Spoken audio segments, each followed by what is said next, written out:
So ஒவ்வொருத்தரோட லைஃப்லேயும் ஒரு turning point ஒன்று இருக்கலாம். அது எந்த வயசில் வேணுமா, எனக்கு ரொம்ப சின்ன வயசில் இருக்கலாம், இல்லாட்டி ஆஃப்டர் 50 கூட நாங்கள் அந்த டேர்னிங் பாயிண்ட்டை நாங்கள் ஓகே இதுதான் எங்கள் லைஃப்பில் டேர்னிங் பாயிண்ட் அப்படின்னு நாங்கள் யோசிப்போம்.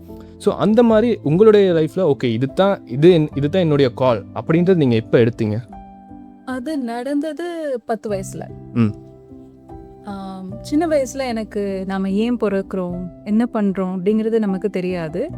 எனக்கு அந்த நேரம் எழுத்துக்கள் புரியாது, இலக்கங்கள் அவ்வளோவா விளங்காது. இந்த மாதிரி ஒரு சுச்சுவேஷன் இருக்க நேரம் எனக்கு சினிமா தான் ஈஸியாக அக்சஸ் ஆன ஒரு மீடியம்.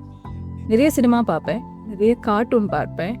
அப்படி பார்த்து பார்த்து பார்த்து இருக்கிற நேரம் ஒரு நாள் எங்களுடைய தாத்தாவோட பழைய பேப்பர்கள் நிறைய அங்கே வரும்.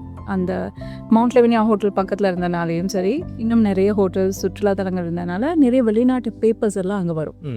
அப்போ அதில் போய் நான் ஏதாவது தேடுவேன். எனக்கு அது ஒரு சின்ன ஹாபி மாதிரி.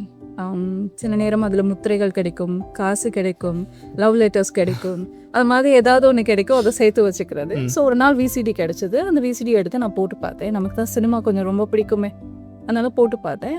அந்த போட்டு பார்த்தப்போ என்னோட லைஃப் வந்து டோட்டலாக மாறிடுச்சு. ஒரு வெர்டிகல் லைன்ஸ் போட்ட மாதிரியே லைஃப் மாறிடுச்சு. ஏன்னா அந்த வீடியோ விசிடியில் இருந்தது ஒரு படம். அந்த படம் வந்து என்னோட ரொம்ப கனெக்ட் ஆயிடுச்சு. என்ன படம்? ஜெர்மன் நாட்டு படம், ரன் லோலா ரன். அந்த படத்தை பார்த்த பிறகு எனக்கு இதுதான் சினிமா, இதுதான் என் லைஃப் அப்படின்னு ஒரு கால் வந்துடுச்சு. அப்போ எனக்கு ஒரு 10 வயசு. தமிழ் படம், சிங்கள படம், இங்கிலீஷ் படம், சைனீஸ் படம் எல்லாமே பார்க்குறது. ஆனால் ஸ்பெசிஃபிக்காக அந்த படம் என்னோட லைஃப்பை மாற்றிடுச்சு. அந்த படத்தில் ஹீரோயின் வந்து ஓடிட்டே இருப்பாங்க, லோலா அவங்க பேர். அதுக்கு பிறகு நான் லோலாவாக மாறிட்டேன்.